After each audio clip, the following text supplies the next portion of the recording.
আমিন। আজকে সারা পৃথিবী থেকে আমাদের বিশেষ করে ভারতবর্ষের মাটির ঐতিহ্যবাহী জিনিসগুলি আমাদের হাতছাড়া হয়ে যাচ্ছে। হাতছাড়া হয়ে যাচ্ছে না? হাতছাড়া হয়ে যাচ্ছে। বাবরি মসজিদটা গেল, এরপরে বলছে তাজমহলটা যাবে শুনছি, তারপরেও আর একটা যাবে, কুতুব মিনারটা যাবে।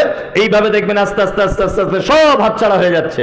কারণ একটা, শুধু আমরা এই জিনিসটাকে ভক্তি শ্রদ্ধা এবং এর কথা মতো চলি না, তাই। তার মানে উপর মহলে জেনে গেছে এরা আর হযরত ওমর আর উসমান আলী এদের মতো মুসলমান নয়, এরা এখন নরমাল মুসলমান। ওই জন্য তারাও বড় সুযোগ নিয়েছে। আল্লাহ তুমি আমাদের কোরআনের প্রতি ভালোবাসা মোহাব্বত আরো বেশি বাড়িয়ে দাও, আমিন আমিন। আমি পবিত্র আল কোরআনের যে আয়াত তেলাওয়াত করেছি, এই আয়াত নিয়ে এবার একটু আলোচনা করার চেষ্টা করছি বিক্ষিপ্তভাবে। গত বছরে এসেছিলাম, ইসলামে নারীর মর্যাদা নিয়ে বক্তব্য রেখেছিলাম, এটা আমার মনে আছে আজও। আর আজকে একটা অন্য বিষয় আলোচনা করছি। সর্বপ্রথম আপনাদের জিজ্ঞাসা করে নিই, আপনারা উত্তরটা ভালো করে দেবেন, তাহলে আমার বক্তব্য আগাতে সুবিধা হবে। এক, পৃথিবীতে যে কাজই করুক না কেন, তার প্রত্যেক কাজের পিছনে উদ্দেশ্য থাকে কি থাকে না? থাকে, থাকে। উদ্দেশ্য ছাড়া যদি কেউ কোনো কাজ করে তাকে মানুষ কি বলে? পাগল, তাই না? পাগল। আমি এখানে এলাম, আপনি আমাকে এক গ্লাস পানি দিলেন, আমি পানিটা পান করলাম। আপনি এই উদ্দেশ্যে পানিটা আমাকে দিলেন যে একজন মুসাফির মানুষ, একজন আলেম মানুষ, একজন বক্তা মানুষ, অনেক দূরের মেহমান, এক গ্লাস যদি পানি পান করাই, অন্তত পক্ষে আমার দুটো নেকি তো পাবে, দুটো তো নেকি হবে আমার। এই উদ্দেশ্য থাকে না? থাকে। এইবার আপনাদেরকে বলছি, সারা পৃথিবীতে আল্লাহ সুবহানাহু ওয়া তাআলা আমাদেরকে যে পাঠালেন, আমাদের পাঠানোর পিছনে কোনো উদ্দেশ্য আছে না নেই? আছে। এটা এ বক্তব্য সবার শোনা। কি উদ্দেশ্য? ওমা খালাকতুল জিন্না ওয়াল ইনসা ইল্লা লিয়াবুদুন। শুধুমাত্র আমি জিন এবং মানুষকে সৃষ্টি করেছি এই কারণে যে তারা শুধুমাত্র আমার ইবাদত করবে। এইবারে আপনাদের সঙ্গে আমার দুই চারটে কথা হয়ে যাক। এক, আমরা মূলত ইবাদত বলতে কি বুঝি, এটা সর্বপ্রথম আমাকে জানতে হবে। নাম্বার দুই, আল্লাহ আমাদেরকে পৃথিবীতে পাঠিয়েছেন কেন? শুধুমাত্র কি? ইবাদত করার জন্য। এবার আপনাকে বলছি, বলুন একটা মানুষ বেঁচে থাকে কতদিন? একটা আইডিয়া করে বলুন। 100 বছর? ও, 60-70 বছর। আচ্ছা, গড়ে ধরে নেন 60 বছর। 60 বছর একটা মানুষ বেঁচে থাকে, তাই তো? না, 60 বছর যদিও পৃথিবীতে থাকে, 30 বছর ঘুমায়। ভালো করে বোঝার চেষ্টা করুন। আর 30 বছর কি করে? হ্যাঁ, ও বেঁচে থাকে, তাই না? এই 30 বছরের ভিতরে ওই আপনার 10 বছর পর্যন্ত হাফ প্যান্ট পরে ন্যাংটো হয়ে আম বাগানে এখানে ওখানে খেলাধুলো করেছে, ওর বুদ্ধি টুদ্ধি হয়নি। তাহলে 30 বছর থেকে 10 বছর মাইনাস থাকলো কত? 20। আবার এইদিকে যখন বুড়ো হয়ে যাবে, লাঠি নিয়ে ঘুরবে, 5 বছর মাইনাস করুন, ও স্মৃতিশক্তি কমে যাবে, চোখে কম দেখবে, কানে কম শুনবে, হঠাৎ পিছন দিক দিয়ে হাওয়া বার হয়ে যাবে, অজু ভেঙে যাবে, এসব নানান কিছু ব্যাপার, তাই না? আরো 5 বছর মাইনাস, তাহলে থাকলো কত বছর? 15 বছর। এবার আপনাকে বলছি, এই 15 বছরের ভিতরে ওর বিয়ে করা, এই 15 বছরে ওর কলেজ পাস করা, এই 15 বছরে ওর মাস্টার ডিগ্রি করা, এই 15 বছরে ওকে হেডমাস্টার হওয়া, এই 15 বছরে ওর পায়খানা পেচ্ছাপ, এই 15 বছরে ওর দীঘায় বেড়াতে যাওয়া, এই 15 বছরে দার্জিলিং এ যাওয়া, এই 15 বছরে ওর ব্যাংক ব্যালেন্স বাড়ানো, সব কিছু এই 15 বছরের ভিতরে, তাই তো? তাহলে একটা মানুষ নিট, একেবারে নিট ফল কত? 15 বছর। তার ভিতরে আপনি ধরে নেন 7.5 বছর ও চলে গেল চাকরি বাকরি এটা ওটাতে, থাকলো কত বছর? 7.5 বছর। কিন্তু আল্লাহর ভাষা শুনুন, এইভাবে আপনাকে কেউ বুঝিয়ে বলবে না। আল্লাহর ভাষা হচ্ছে ওমা খালাকতুল জিন্না ওয়াল ইনসা ইল্লা লিয়াবুদুন। তার মানে আল্লাহ বলছে জিন আর মানুষকে সৃষ্টি করেছে শুধুমাত্র কি করার জন্য? ইবাদত। তাহলে সারা জীবনে আপনি 60 বছর পেলেন, তাহলে ইবাদত করার টাইম পেলেন 7.5 বছর।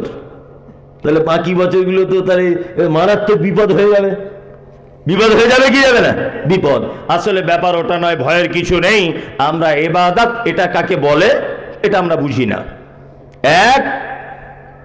এক গ্লাস পানি যখন আপনি পান করবেন, ভালো করে বুঝবেন, আপনি প্রথমে ডান হাতে ধরবেন, পানিটা দেখবেন, বিসমিল্লাহ বলে পান করবেন, 3 নিঃশ্বাসে পান করবেন, বসে পান করবেন, আর ডান হাতে পান করবেন। পান করা হয়ে গেলে আলহামদুলিল্লাহ বলবেন। বলুন তো, এই পদ্ধতিতে, এই 6টা পদ্ধতির অবলম্বনে যদি আপনি 1 গ্লাস পানি যদি পান করেন, এই পদ্ধতি শেখানোর মূলে কে? মুহাম্মদ সাল্লাল্লাহু আলাইহি ওয়াসাল্লাম। তার মানে বোঝা যাচ্ছে যে আপনি যদি 1 গ্লাস পানিটাও মুহাম্মদ সাল্লাল্লাহু আলাইহি ওয়াসাল্লামের পদ্ধতিতে যদি পান করেন, তাহলে সেটা ইবাদত। 2, আপনাকে বলেছি 30 বছর আপনি ঘুমিয়েছেন, এই 30 বছর ঘুম হবে না, ইবাদত হয়ে যাবে। শুধু আপনি সিস্টেম চেঞ্জ করে দেন, এশার নামাজ পড়ে ঘুমিয়ে যাবেন। যখন ঘুমাবেন ডান করোটে ঘুমাবেন, ঘুমের ঘরে যে করোট হন ওটা আলাদা ব্যাপার। যখন আপনি শুতে যাবেন তখন এই দোয়াটা পড়বেন, আল্লাহুম্মা বিইসমিকা আমুতু ওয়া আহইয়া, এই দোয়াটা আপনি বলবেন। আর যদি আপনি মনে করেন যে আমার মালটা রাতের বেলা সিকিউরিটি দিয়ে রাখবো, আমার মাল, আমার সম্পদ, আমার গরু, আমার ছাগল, এগুলো আমি আল্লাহর জিম্মেদারিতে দিয়ে দিব, তাহলে আপনি এইটা পড়বেন, আল্লাহু লা ইলাহা ইল্লা হুয়াল হাইয়ুল কাইয়্যুম লা তাখুযুহু সিনাতুন ওয়ালা নাওম। যে আয়াতুল কুরসি যেটা আছে, এটা আপনি পাঠ করলেন। তারপরে যদি মনে মনে ভাবেন রাতে আমার ভয় ভয় লাগে, মুআব্বিজাতাইন, কুল হুয়াল্লাহু আহাদ, কুল আউযু বিরাব্বিন নাস, কুল আউযু বিরাব্বিল ফালাক, কুল ইয়া আইয়ুহাল কাফিরুন, আপনি এইগুলো পড়ে হাতে ফুঁক দিয়ে সারা শরীরে বুলিয়ে নেন। তারপরে যদি ঘুমের ঘরে মনে করেন কোনো খারাপ স্বপ্ন দেখছেন, তাড়াতাড়ি করে উঠে বাম দিকে থু থু থু 3 বার করে দেন, আবার ঘুমিয়ে যান।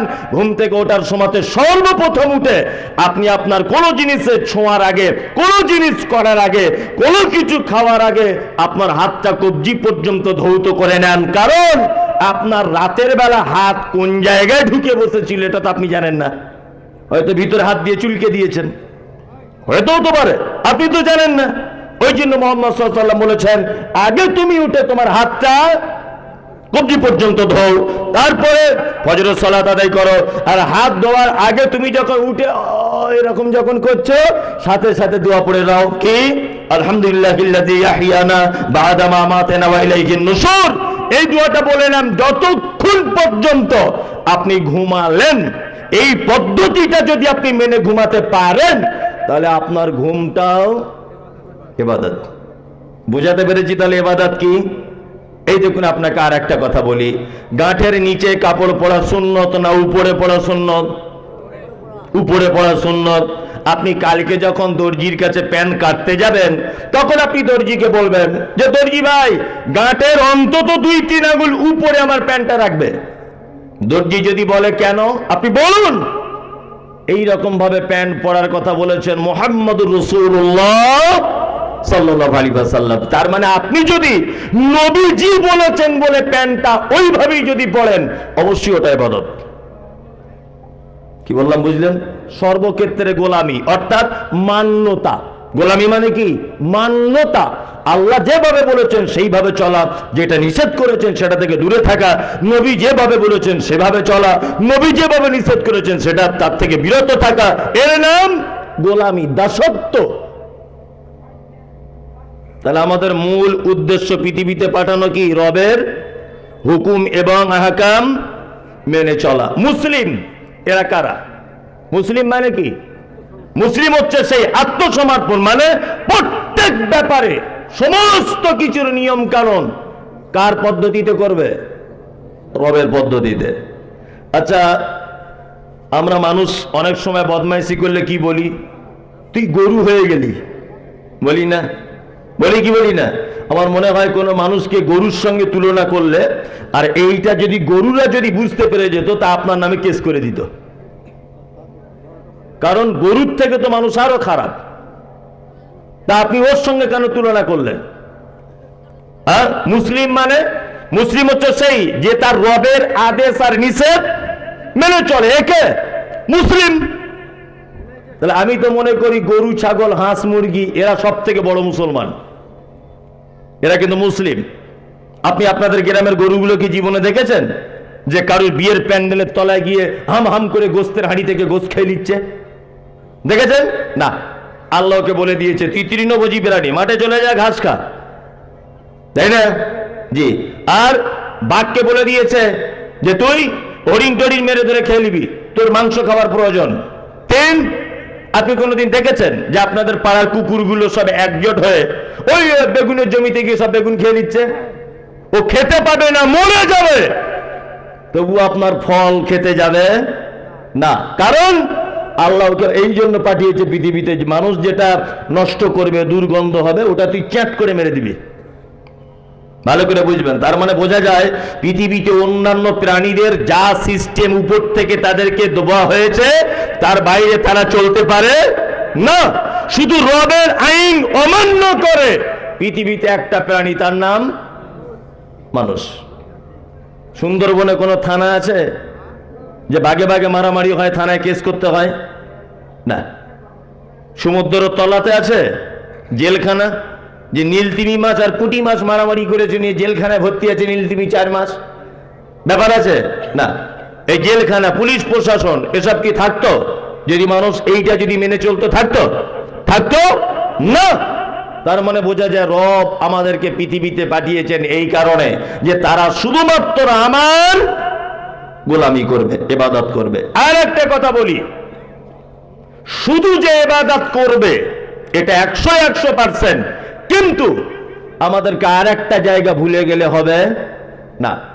বলুন তো, পৃথিবীতে মানুষের সংখ্যা বেশি না অন্যান্য প্রাণীদের সংখ্যা বেশি? একজন বলছে মানুষের সংখ্যা বেশি, যা বুঝে আর কি তাই বলেছে, মানুষের সংখ্যা বেশি।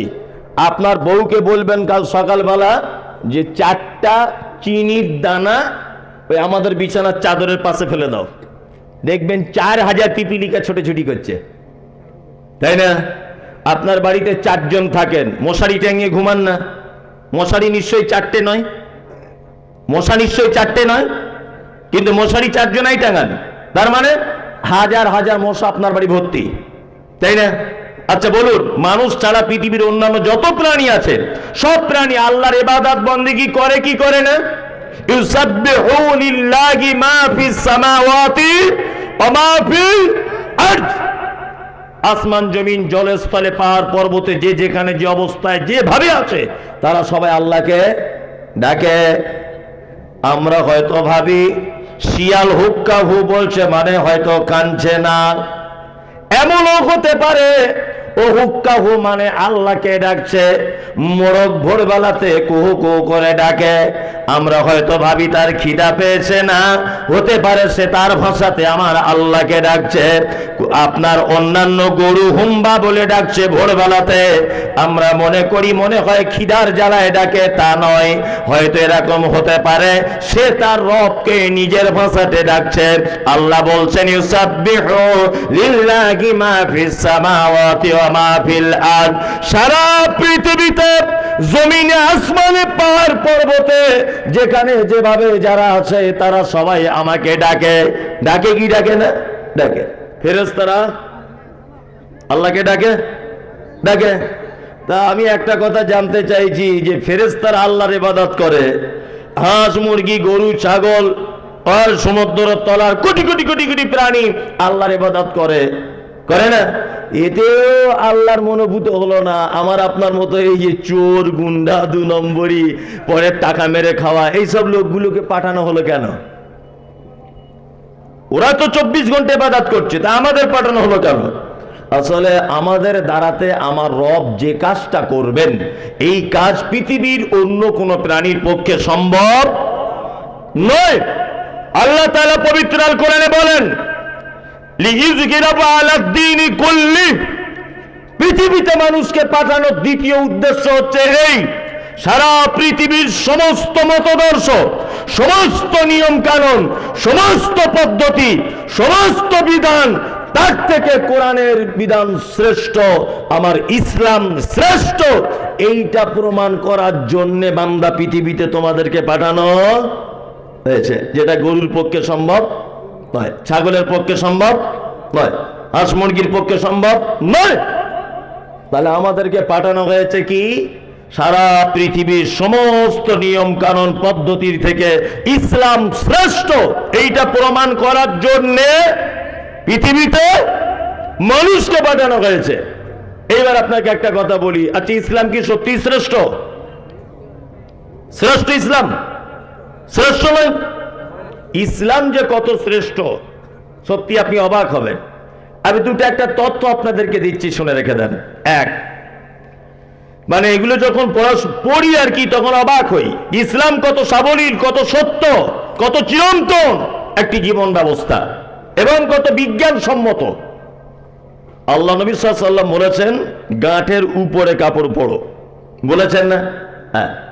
চিকিৎসা বিজ্ঞানীরা বলছেন মানুষের গাঁটের এই জায়গাটায় এক রকমের একটা হরমোন জমা হয় তার শরীরের। এই হরমোনটা সারা 24 ঘন্টা যদি মিনিমাম 8 ঘন্টা, 7 থেকে 8 ঘন্টা যদি এখানে হাওয়া বা রোদ্দুরের তাপ বা পর্যাপ্ত পরিমাণ যদি মানে কি বলে অক্সিজেন যেটাকে বলেন, এই জাতীয় হাওয়া যদি এখানে যদি না লাগে, তাহলে এক পর্যায়ে তার যৌবনের ক্ষমতা আস্তে আস্তে কমে যেতে পারে। শুধু পারে না, পারবে, মানে কমে যাবেই। ওই জন্য দেখবেন দিয়ালে এখানে ওখানে, বাসে ট্রেনে, বহরমপুরে যান, সব কাগজ বিলি করছে, আর ওখানে লেখা আছে হারবাল। বইয়ের কাছে যেতে ভয় লাগছে, বিয়ে করতে ভয় পাচ্ছেন, আমাদের এখানে আসুন, হারবাল চিকিৎসা। যত হারবাল চিকিৎসা আমদানি জমেছে সব গাঁটের নিচে কাপড় পড়ার কারণে। কি বললাম বুঝলেন? দুই, দাঁড়িয়ে পানি পান করা সুন্নত না বসে? এসব তথ্য শুনলে আপনি অবাক হবেন। আর যদি অবাক না হন তাহলে মনে নিতে হবে যে আপনার ভাঁড়ে কিছু নেই। এই দেখুন, এদিকে ফিরুন। বলছে মানুষ যদি দাঁড়িয়ে যদি পানি পান করে, আমাদের পানি যখন আমরা পান করি, পানিটা ডাইরেক্ট পৌঁছানোর আগে এই জায়গাটা আল্লাহ সুবহানাহু ওয়া তাআলা একটা ছাঁকুনির মতো রেখে দিয়েছেন। ছাঁকুনি বোঝেন? চাটা ছাঁকে, হ্যাঁ, চা ছাঁকা ছাঁকুনি, ঠিক ওই রকম ছাঁকুনি। একটা মানুষ যখন দাঁড়িয়ে থাকে তার ছাঁকনিটা এইভাবে থাকে, এই ভালো করে বুঝবেন। আর একটা মানুষ যখন বসবে তখন ছাঁকনিটা আস্তে আস্তে আস্তে আস্তে এই সিস্টেমে খুলে যাবে। এটা বিজ্ঞান বলছে, এই সিস্টেমে আস্তে আস্তে খুলে যাবে। একটা মানুষ যখন পানি পান করে তখন পানিটা ডাইরেক্ট ওর নলি থেকে গিয়ে ওই ছাঁকুনিতে যায়, ওখান থেকে পানিটা ফিল্টার হয়ে তারপরে তার পাকস্থলীতে পৌঁছায়। মুহাম্মদ সাল্লাল্লাহু আলাইহি ওয়াসাল্লাম 1500 বছর আগে তিনি বলেছেন যে উম্মত বসে পানি পান করো। আজকে 2024 এটা প্রমাণ হচ্ছে যে বসে পানি পান করলে ডাইরেক্ট ছাঁকুনিতে পানিটা গিয়ে পৌঁছায়, আর দাঁড়িয়ে পানি পান করলে ছাঁকুনি খোলে না। এই জন্যে দাঁড়িয়ে পানি পান করলে অনেক সময়তে পানিটা ব্যাক লাইনে চলে যাবে। যেমন শিরা উপশিরা আছে সূক্ষ্ম, তার ভিতরে ঢুকে যেতে পারে, আর তার ভিতরে যদি পানি ঢুকে যায় কোন ক্রমে, তাহলে এটা বিজ্ঞানের ভাষা তার প্যারালাইসিস হয়ে যেতে পারে। আর যদি ডাইরেক্ট পানিটা গিয়ে কিডনিতে হিট করে তাহলে তার কিডনি নষ্ট হয়ে যেতে পারে। ভালো করে বোঝার চেষ্টা করুন। তাহলে ইসলাম একটা সুন্দর জীবন ব্যবস্থা, একটা মানুষের বাঁচানো পর্যন্ত সমস্ত পদ্ধতি বলে দিয়েছেন। আল্লাহু আকবার। জীবন ব্যবস্থা নয়, আমাদের দেশের জীবন ব্যবস্থা আপনি অবাক হয়ে যাবেন। বীরভূম জেলার একটা ছেলে, বাড়ি তার এলেম বাজারে বাড়ি, কলকাতা যাওয়ার পথে তাকে ডানকুনি থেকে অ্যারেস্ট করেছে কলকাতা পুলিশ। অ্যারেস্ট করে পুলিশ ছিল এনআইএ তদন্ত সহকারে ছেলেটাকে ধরা হলো। এলেম বাজারে মানুষ আছেন, ওনাকে জিজ্ঞাসা করুন ঘটনা সত্য কি মিথ্যা। এই ছেলেটা মোটামুটি 3 বছর পর জেলখানা থেকে ছাড়া পেল। তা আমি ছেলেটাকে জিজ্ঞাসা করলাম, তোমায় জেলখানাতে মারধর করা হতো? বলছে মৌলভী সাহেব মারধর মানে সাংঘাতিক মার। আমি বললাম 3 বছর পরে তুমি জামিন পেলে কেমন করে? বলছে 3 বছর পরে প্রমাণ হয়েছে আমি নির্দোষ। আমি এটা বলছি, এটা হচ্ছে পৃথিবীর জীবন ব্যবস্থা। একটা মানুষকে নির্দোষ প্রমাণ করতে টাইম লাগছে কত বছর? 3 বছর, তারপরে নির্দোষ হিসাবে প্রমাণ হচ্ছে। বলছে আমাকে ধরা হয়েছিল, আমার নাম রেজাউল, আমার নাম রেজাউল। বাংলাদেশের একটা রেজাউল বলে ছেলে ইন্ডিয়ায় এসেছিল গোয়েন্দাগিরি করতে, কোন একটা কাজের অপরাধের সঙ্গে যুক্ত ছিল, আর আমার নামও রেজাউল। তার ফটো দেখে আর আমাকেও একই রকমের দেখতে বলে ওই জন্য আমাকে অ্যারেস্ট করা হয়েছে। 3 বছর এটা বুঝতে টাইম লাগলো যে এই ফটোটা এ নয়। কি বললাম বুঝলেন? অজস্র মানুষ আজও পর্যন্ত 10-20 বছর যাবত জেলখানাতে গিয়ে বসে আছে, তারা বাড়ির কোনো ঠিকানা নেই, খবর নেই, পয়সার কারণে তারা বার হতে পারছে না, অথচ তারা নির্দোষ। ইসলাম কেমন জীবন ব্যবস্থা দেখুন। ইসলামের পদ্ধতি কি? চোর যদি নারী হয়, চোর যদি পুরুষ হয়, তার কি করা লাগবে? হ্যাঁ, পা কেটে দিতে হবে, তাই তো? কি হাত কাটতে হবে, তাই না? আচ্ছা বলুন তো, যদি কোনো লোকের হাত যদি কেটে দেওয়া হয়, তা সে চুরি করতে পারবে না? আমি না করতে পারি, আমি তো ওকে দিয়েও করাবো। করবো কি করবো না? আমি তো বুদ্ধি দিয়ে কাজ করব, করবো কি করবো না? করবো। আল্লাহ তো এটা বলতে পারতেন, তো চোখগুলো কানা করে দে, কলম দিয়ে এরকম খুঁচে, যাতে জীবন আর দেখতে না পায়, চুরি করার স্বাদ মিটে যাক। এটা বলতে পারতেন না। আল্লাহ সুবহানাহু ওয়া তাআলার বিধান বলছে হাত কেটে দাও। কারণ এই যে এই মোবাইলটা 1 লাখ টাকা দাম, ধরে নেন এই এমনি দাম 5,000, 1 লাখ এখানে রাখা আছে। স্টেজে আমি উঠলাম, উঠে আমি মোবাইলটা চোখে পড়ে গেল, ওরে বাবা সাংঘাতিক দামি সেট, চুরি করতে হবে না। আস্তে আস্তে আস্তে আস্তে করে আমি হেঁটে হেঁটে হেঁটে হেঁটে এই পর্যন্ত এলাম। এখানে এসে দাঁড়িয়ে আছি চুপচাপ, মোবাইলটার দিকে বারবার দেখছি, এরকম করছি, আর বাবা দেখছি সভাপতি কী করছে, মোতোয়াল্লি কী করছে, হেড মাওলানা কী করছে, বারবার দেখার পরে যে হেড মাওলানা দিক ফিরে হচ্ছে, চটাম করে নিয়ে পকেটে ভরে দিয়েছি। আচ্ছা বলুন তো, পকেটে ভরা পর্যন্ত সব থেকে আমার সহযোগিতা বেশি করেছে কে? হাত। আমার পা চুরি করার জন্য হেঁটে হেঁটে এসেছে, কিন্তু পকেটে ঢোকাতে পারিনি। পেরেছে না? আমার চোখ দেখেছে কিন্তু পকেটে ঢোকাতে পারিনি। আমার পা হেঁটে এসেছে, মন বলেছে কিন্তু পকেটে ঢোকাতে পারিনি। ফাইনাল কাজ করেছে কে? হাত। ইসলাম বলেছিল হাত, হাত কেটে দাও, কারণ ফাইনাল কাজ যে করেছে সে অপরাধী। কি বললাম বুঝলেন? ইসলাম কত সুন্দর জীবন ব্যবস্থা। আল্লাহু আকবার। আল্লাহ সুবহানাহু ওয়া তাআলা বলছেন ইজরাবু আলা দ্বীনি কুল্লি, তোমাদেরকে পৃথিবীতে এই কারণে পাঠানো হয়েছে যে ইসলাম যে শ্রেষ্ঠ, এইটা প্রমাণ করার জন্যই তোমাদেরকে পৃথিবীতে পাঠানো। এবার আপনাদেরকে একটা কথা বলছি, আমাদের বর্তমান সারা ভারতবর্ষের যে অবস্থা,